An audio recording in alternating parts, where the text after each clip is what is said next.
My name is Victoria Hayes, and I'm 29 years old.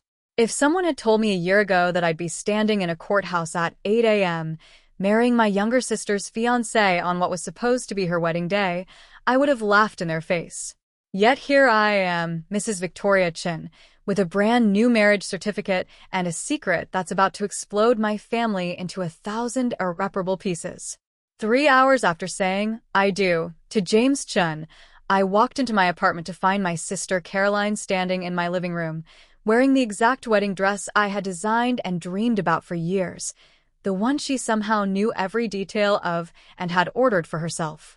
The ivory silk with hand-sewn pearls caught the afternoon light as she turned to face me, her mascara streaked, but her eyes blazing with a mixture of devastation and rage. "Hello, Victoria," she said, voice eerily calm despite the obvious signs she'd been crying. "Congratulations on your wedding day. If you're reading this, please let me know in the comments where you're from and what you think about family loyalty versus following your heart. And don't forget to subscribe. This story gets so much messier, and you'll want to hear how it all ends." Growing up in San Francisco with our parents, Margaret and David Hayes, Caroline and I were the picture of sisterly devotion for the first decade of our lives. Only 18 months apart, we shared bedrooms, clothes, and secrets whispered under matching pink comforters during our parents' dinner parties downstairs.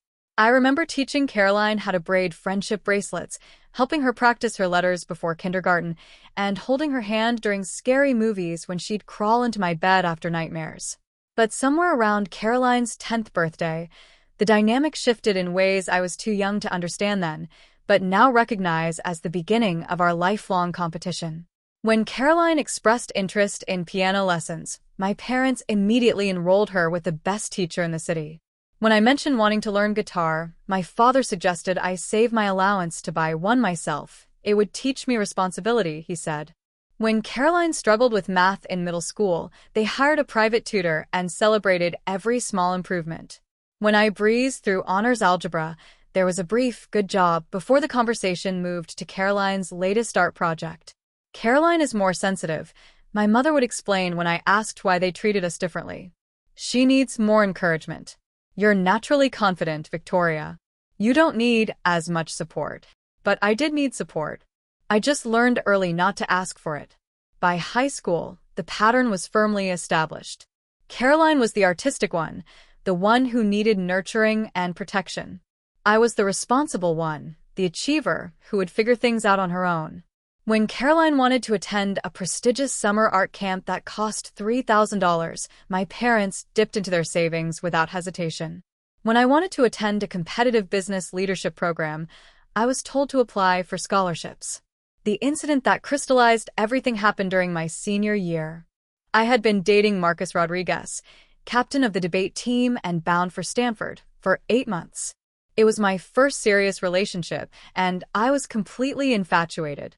Caroline was a sophomore then, just coming into her own as the family beauty with her long blonde hair and delicate features that contrasted sharply with my darker, more angular appearance. One weekend when my parents were out of town, I threw a small party. Nothing wild, just 10 friends hanging out in our living room, playing music and talking. Caroline was supposed to be at a sleepover, but she came home early, claiming she felt sick.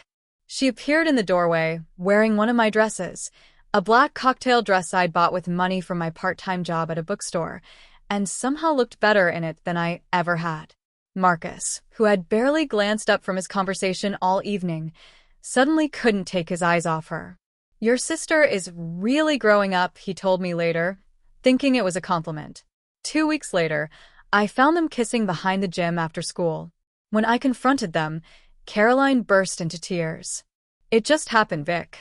I never meant for it to happen, but he said he'd been noticing me for months. He said you two weren't that serious anyway."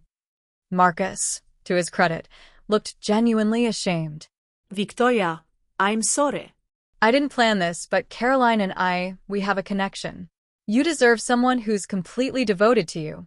My parents, when they found out, were sympathetic but ultimately sided with young love. "These things happen," my mother said, stroking Caroline's hair as my sister sobbed dramatically on the couch. "You can't help who you fall for." Victoria, You're mature enough to understand that. I understood, all right. I understood that Caroline had seen something I valued and decided she wanted it. I understood that my parents would always prioritize her feelings over mine. And I understood that if I wanted anything in life, I would have to fight for it myself. College became my escape route. I chose Northwestern University in Chicago, far enough from San Francisco that visits home would be rare and brief. I threw myself into my studies with a determination that bordered on obsession, double majoring in marketing and psychology while working 3 part-time jobs to minimize my student loans. My parents had made it clear that they'd help with tuition, but Caroline's art school expenses were already straining their budget. Meanwhile, Caroline attended the San Francisco Art Institute, living at home, her education fully funded by our parents. She dated Marcus through his senior year, then dumped him unceremoniously the day after his graduation. We were growing in different directions, she explained when I heard about it through friends. My visits home during college followed a predictable script. Initial excitement and catching up would gradually give way to subtle undermining. My mother would comment on how thin I looked, too much stress, not enough fun. My father would ask polite questions about my internships, but grow visibly bored when I discussed market research strategies. Yet when Caroline talked about her latest sculpture or the gallery opening she'd attended, they hum on every word. "You work too hard, honey," my mother would say, watching me respond to emails during dinner. Look at Caroline. She's found such a nice balance between career and life.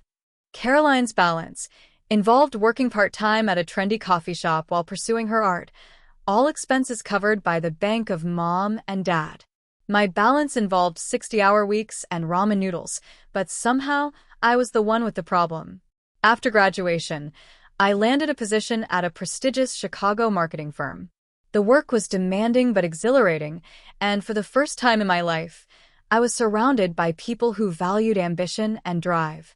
I was promoted twice in 3 years, earned enough to afford a downtown apartment, and started dating successful, interesting men who appreciated my career focus. Caroline, meanwhile, had moved into a converted warehouse space in Oakland, calling herself a mixed media artist while working sporadically and relying heavily on parental support. She dated a series of tortured, creative types, each relationship ending in dramatic fashion that required family intervention and emotional support. I should have known that my newfound happiness and independence would eventually attract Caroline's attention. The Christmas I turned 27, I brought home David Kim, a fellow marketing executive I'd been dating for 6 months. Smart, ambitious, and completely supportive of my career, David represented everything I'd hoped to find in a partner. He listened when I talked about work, challenged me intellectually, and never made me feel like I had to choose between success and love. He seems very driven, my mother observed after David and my father spent an hour discussing business trends. Are you sure you two have enough in common outside of work? But I caught Caroline watching David throughout dinner, her eyes tracking his movements as he helped clear dishes and laughed at my father's terrible jokes. She was quieter than usual, asking pointed questions about his background, his hobbies, his plans for the future. The next morning, I found her making coffee for 2, wearing my Northwestern sweatshirt and looking uncharacteristically domestic. "David's already up?" I asked, surprised. He wasn't usually an early riser. "He couldn't sleep, so I offered to show him around the neighborhood," Caroline said, not meeting my eyes. We grabbed coffee and walked through Golden Gate Park. He's really easy to talk to. Warning bells should have been ringing, but I trusted David. Our relationship felt solid, built on mutual respect and shared goals. Caroline was just being friendly, I told myself. She was finally maturing. David and I returned to Chicago, but something had shifted. His calls became less frequent, our conversations shorter. He canceled our New Year's Eve plans, citing work obligations, but his social media showed him at various San Francisco locations over the holiday break. "I think we need to talk," he said when he returned to Chicago in January. We met at our usual coffee shop, the one where we'd had our first date 2 years earlier. David looked uncomfortable, avoiding eye contact as he stirred sugar into his latte. "Victoria, you're an amazing woman. You're successful, intelligent, beautiful, Any man would be lucky to have you. But I prompted, my stomach already dropping.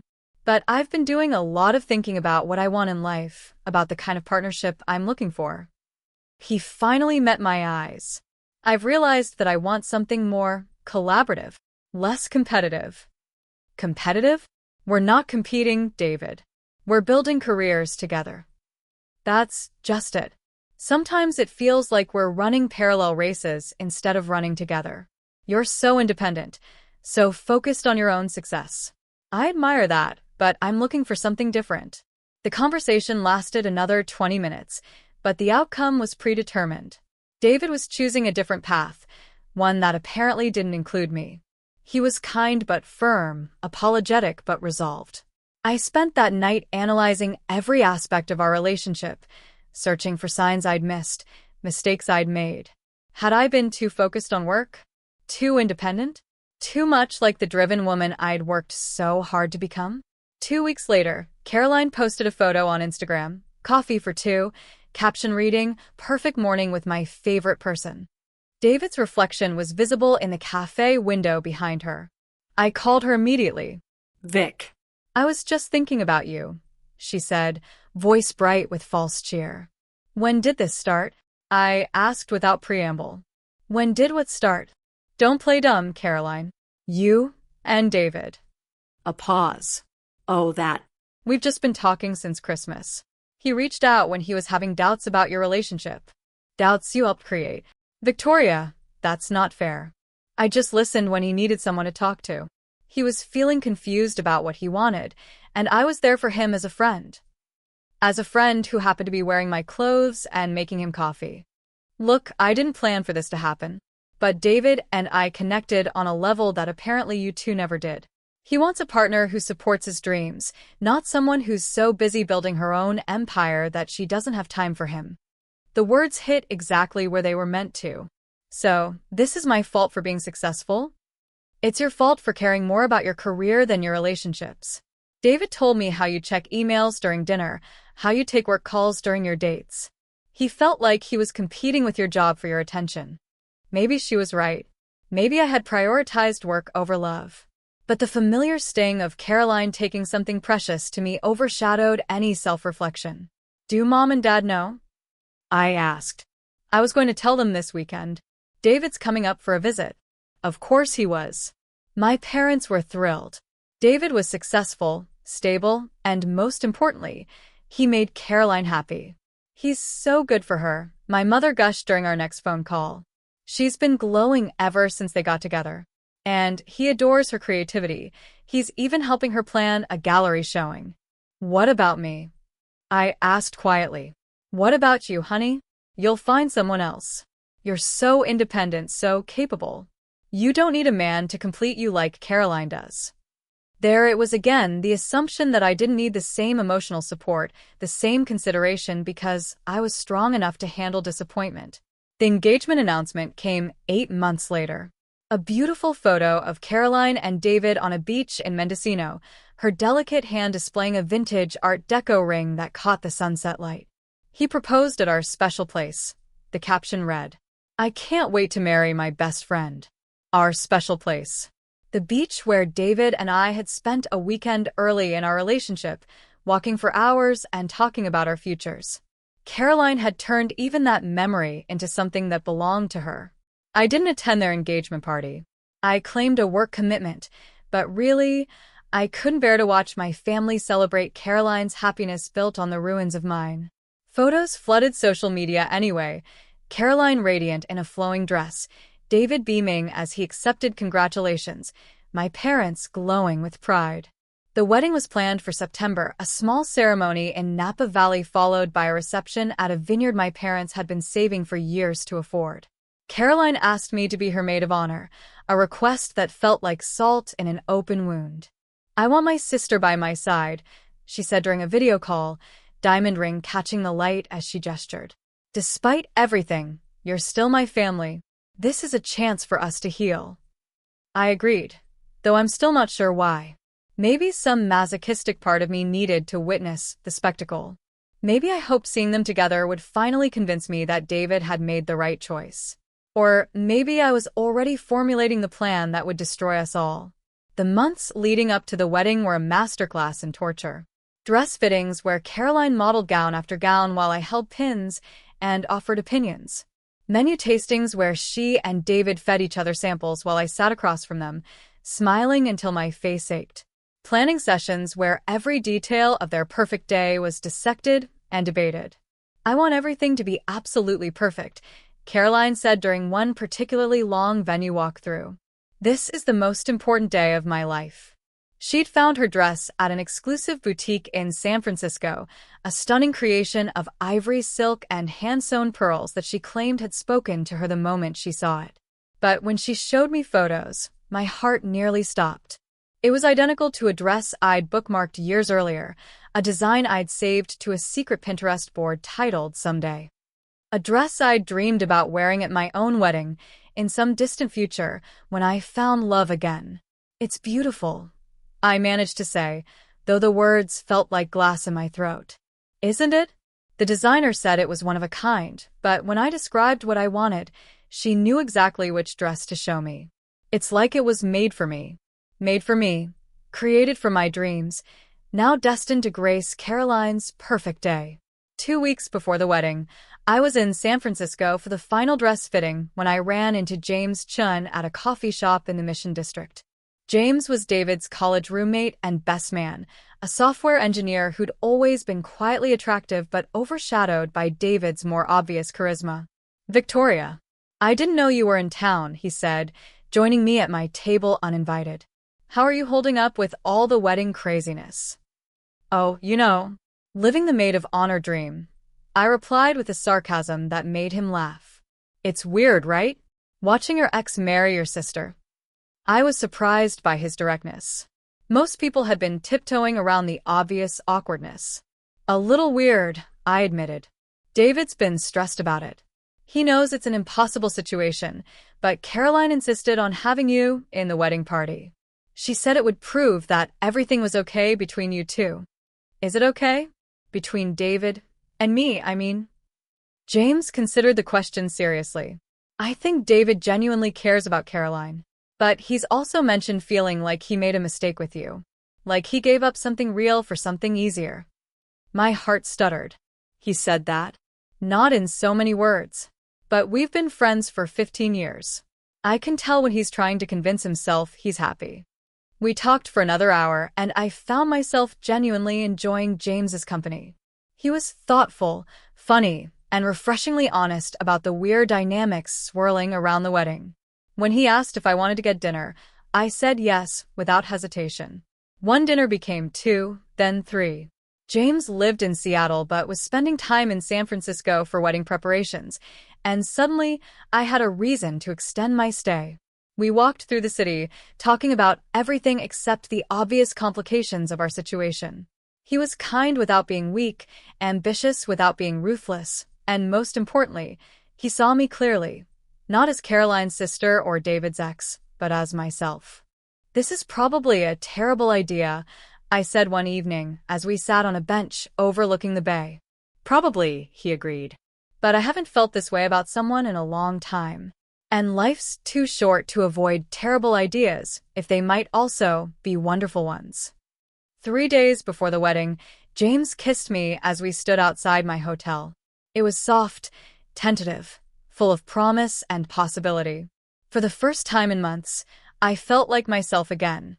Not the bitter ex-girlfriend or the supportive sister, but a woman worthy of being chosen first. "I can't be your rebound from David," he said quietly. "And I can't be your revenge against Caroline. If this is going to be something, it has to be about us." "It is about us," I assured him and meant it. "David was the past. You're something entirely new." We spent the next 2 nights together, talking until dawn about our dreams, our fears, our hopes for the future. James was everything David had never been: present, attentive, genuinely interested in my thoughts and ambitions. With him, I felt valued not despite my drive and independence, but because of them. "I love that you know what you want," he told me as we lay in bed on Friday night, just hours before the wedding. "I love that you're not afraid to go after it. even if what I want complicates everything. Especially then. Saturday morning arrived crisp and perfect, exactly the kind of day Caroline had ordered for her wedding. I woke up in James's hotel room, reality crashing over me as I remembered what day it was and what role I was supposed to play. I should go, I said, starting to gather my clothes. Caroline will be expecting me for brunch and prep. James caught my hand. Victoria, I need to say something before you go. I turned to face him, still wearing his t-shirt from the night before. I'm going to tell David I can't be his best man. What we have is too important to hide, and I can't stand up there pretending to support something that feels wrong. James, you can't. You'll ruin their day. Their day was ruined the moment David chose the wrong sister, he said firmly. I'm not going to be part of this charade anymore. What are you saying? He stood up, moving to face me directly. I'm saying let's not wait. Let's not play games or worry about other people's feelings. Marry me, Victoria. Today. Right now. The suggestion was insane, impulsive, guaranteed to destroy every relationship I had left. It was also exactly what my heart wanted to hear. The courthouse opens at 9. I heard myself saying, we could be married before the ceremony even starts. Are you serious? I thought about Caroline in my dream dress, about David who'd had second thoughts too late, about my parents who would never understand or forgive. I thought about years of coming second, of being the responsible one, of watching Caroline take everything I wanted. Yes, I said. Let's do it. We dressed quickly, James in a navy suit he'd brought for the wedding, me in a simple cream dress I'd packed for the rehearsal dinner. At the courthouse, we filled out paperwork with shaking hands, giddy with the magnitude of what we were doing. You realize this will change everything, James said as we waited for our turn before the judge. Everything was already changed, I replied. We're just making it official. Judge Patricia Morales, a woman in her 50s with kind eyes and an efficient manner, performed our ceremony with practiced ease. There were no flowers, no music, no guests, just two people choosing each other in a fluorescent-lit room that smelled of coffee and bureaucracy. By the power vested in me by the state of California, I now pronounce you husband and wife, Judge Morales declared. You may kiss. James's lips were warm and sure against mine, sealing our impulsive decision with a tenderness that made everything else fade away. For that perfect moment, I forgot about Caroline, about David, about the wedding that was supposed to happen in 6 hours. There was only us, only this choice we'd made together. Congratulations, Mr. and Mrs. Chun, the clerk said, handing us our marriage certificate. Next, please. Just like that, I was married. Not in the church I'd dreamed about as a little girl, not in the dress I'd saved for years, but to a man who chose me freely, completely, without reservation. In the courthouse lobby, reality began to intrude. Both our phones were buzzing continuously with texts and calls. We need to separate briefly, James said, checking his messages. I have to go to David's hotel room and explain. And you need to handle Caroline. This is going to destroy her, I said, sudden guilt crashing over me.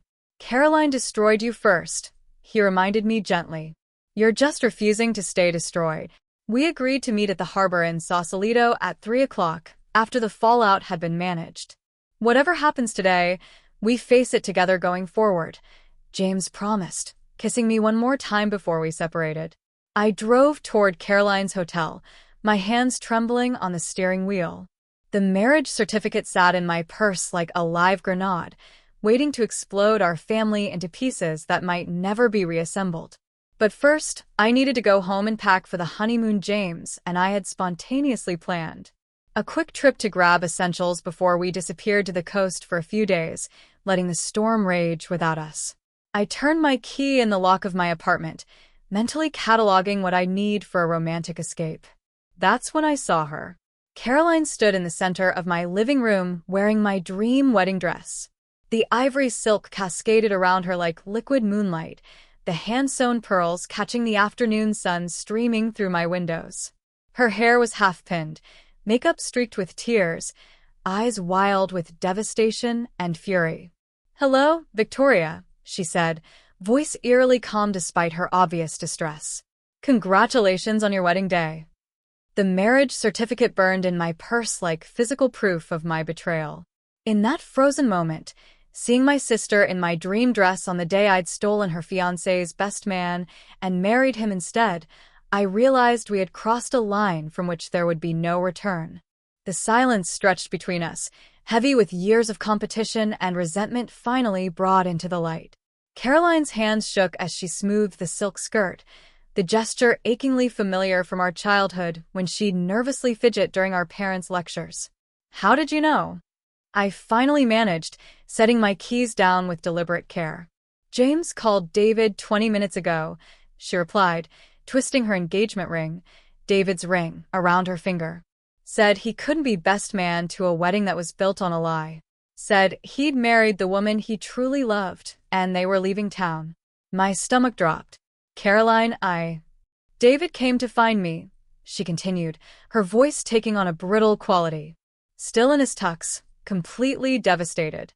Told me that James was right, that he'd made a terrible mistake, that he never should have let you go. The words hit like physical blows. David had realized too, late, what he'd given up, but it no longer mattered. I'd already moved on, already chosen someone who'd chosen me first. He wants to call off the wedding, Caroline laughed, a sound devoid of humor. Wants to go to you and beg for another chance. Imagine his surprise when I told him you'd already remarried. Where is he now? I asked quietly. Gone. Back to Chicago, probably. Or maybe to drink himself into oblivion. Does it matter? She gestured to the dress, to herself, to the ruins of her perfect day. This is what's left. 200 guests expecting a wedding, $50,000 in deposits, and me standing here in a dress that was apparently never really mine. What do you mean?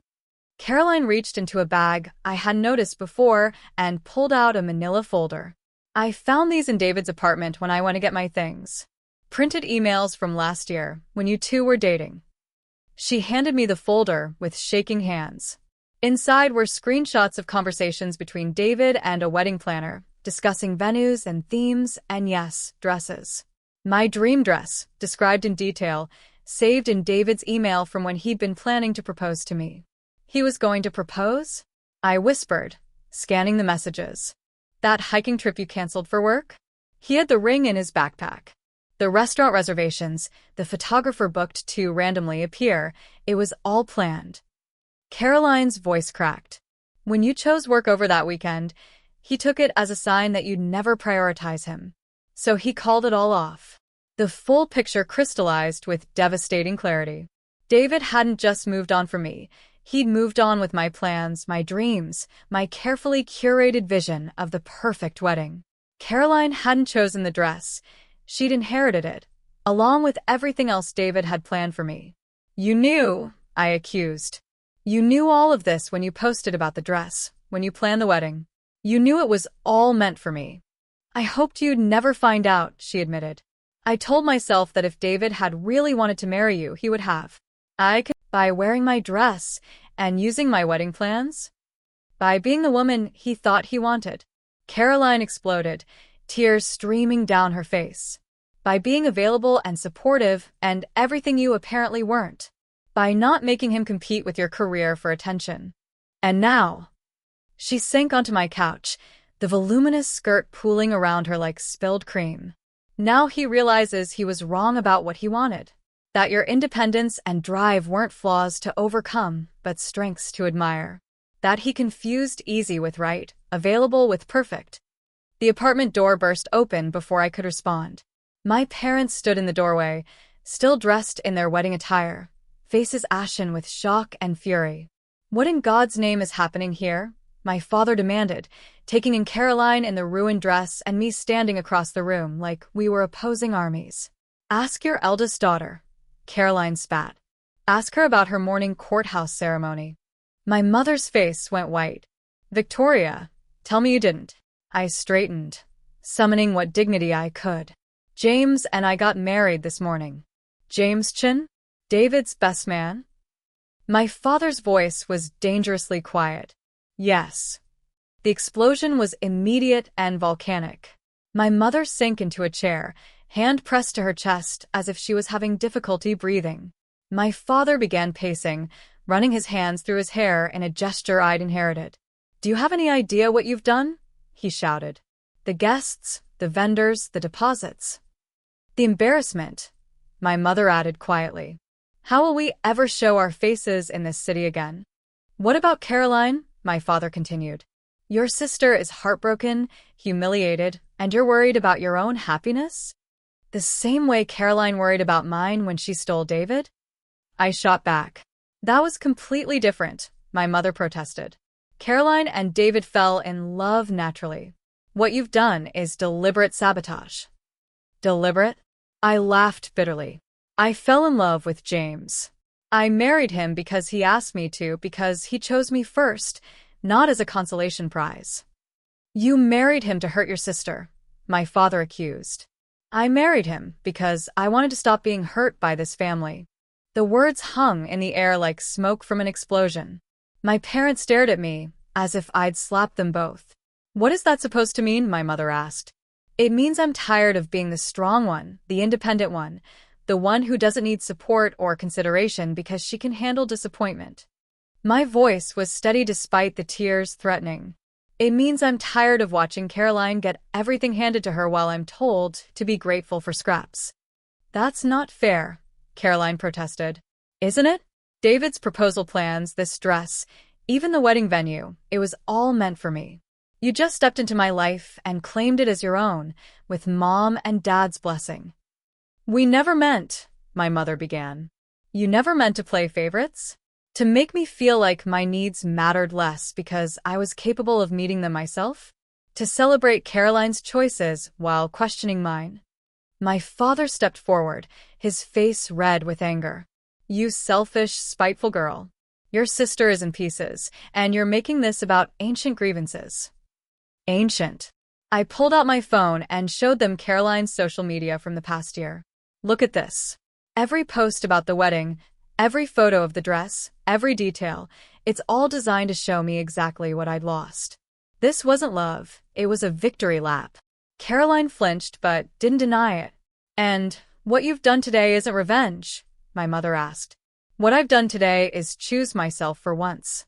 Choose a man who wanted to marry me, not someone who saw me as an improvement project." I looked at each of them in turn. James didn't propose to me because I was convenient or available or less threatening than my career.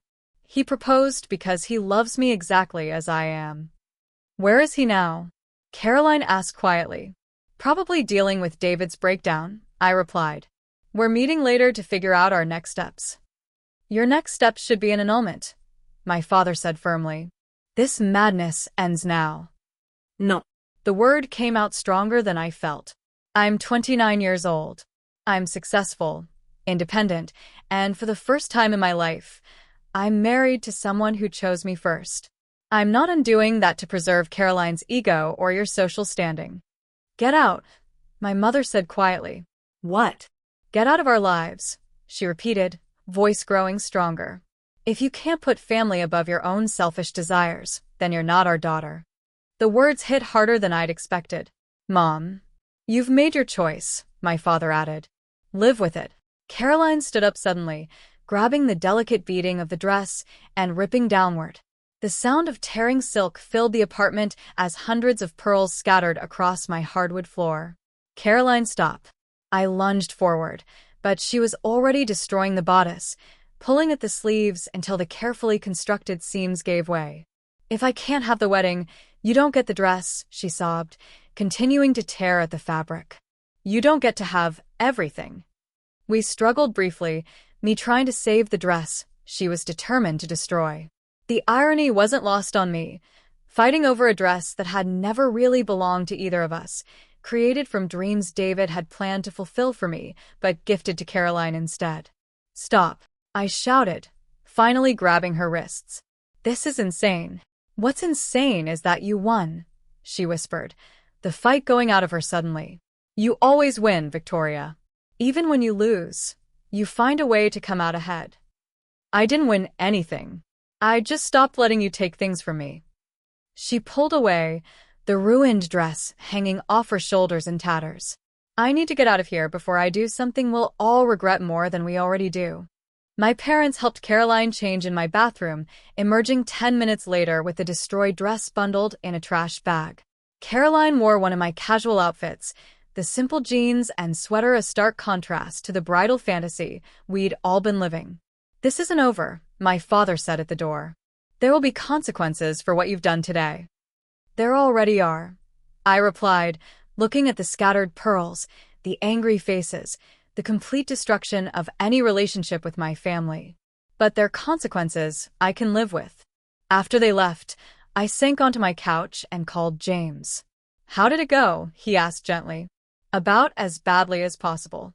Caroline destroyed the dress, my parents disowned me, and I think David has fled the state." I'm sorry. I never wanted to cause all this pain. It was always going to be painful, I said, surprising myself with how calm I felt. The only question was whether we'd keep pretending everything was fine or finally deal with the truth. "What's the truth?" I looked around my apartment, at the scattered pearls catching the afternoon light, at the family photos I'd need to take down, at the life I'd built independently and would now have to rebuild with James. "The truth is that love isn't supposed to be a competition. It's supposed to be a choice, freely made by two people who see each other clearly." I paused, feeling the weight of the decisions settle around me. "I choose you, James. Not as revenge against Caroline or David, but because you're the first person who's ever chosen me back, without reservations." "I love you, Victoria Chin," he said, and I could hear the smile in his voice. "I love you too." 6 months later, James and I were living in Seattle, far enough from San Francisco to avoid accidental encounters, but close enough that reconciliation wasn't impossible. We'd eloped to avoid the complexity of planning a wedding so soon after destroying Caroline's.